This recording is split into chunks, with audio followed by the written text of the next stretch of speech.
राजा या सेवक किसका काम बड़ा। मिथिलावती नाम की एक नगरी थी। उसमें गुंडिप नाम का राजा राज करता था।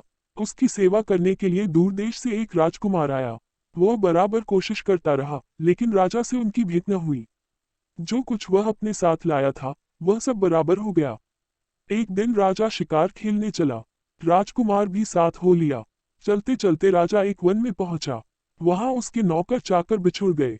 राजा के साथ अकेला वह राजकुमार रह गया। उसने राजा को रोका। राजा ने उसकी ओर देखा तो पूछा, तू इतना कमजोर क्यों हो रहा है। उसने कहा, इसमें मेरे कर्म का दोष है। मैं जिस राजा के पास रहता हूँ, वह हजारों को पालता है, पर उसकी निगाह मेरी ओर नहीं जाती। राजन, 6 बातें आदमी को हल्का करती है। खोटे नर की प्रीति, बिना कारण हंसी, स्त्री से विवाद, असज्जन स्वामी की सेवा, गधी की सवारी और बिना संस्कृत की भाषा।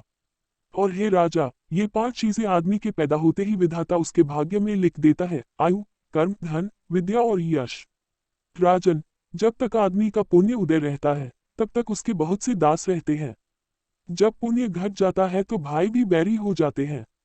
पर एक बात है, स्वामी की सेवा अकार्थ नहीं जाती। कभी न कभी फल मिल ही जाता है। यह सुन राजा के मन पर उसका बड़ा असर हुआ।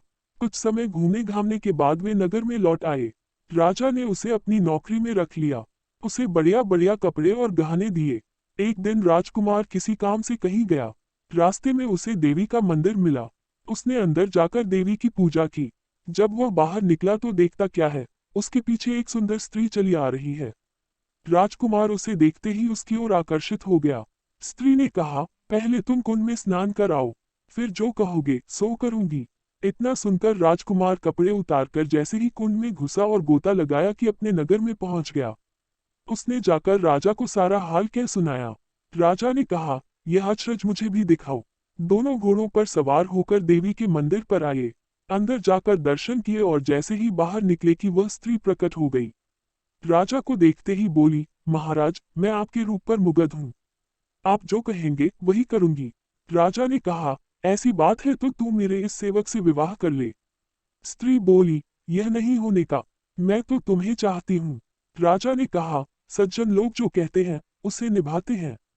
तुम अपने वचन का पालन करो। इसके बाद राजा ने उसका विवाह अपने सेवक से करा दिया। इतना कहकर बेताल बोला, हे राजन, यह बताओ कि राजा और सेवक दोनों में से किसका काम बड़ा हुआ। राजा ने कहा, नौकर का। बेताल ने पूछा, सो कैसे। राजा बोला, उपकार करना राजा का तो धर्म ही था, इसलिए उसके उपकार करने में कोई खास बात नहीं हुई। लेकिन जिसका धर्म नहीं था, उसने उपकार किया तो उसका काम बढ़कर हुआ। इतना सुनकर बेताल फिर पेड़ पर जा लटका और राजा जब उसे पुनः लेकर चला तो उसने 8वीं कहानी सुनाई।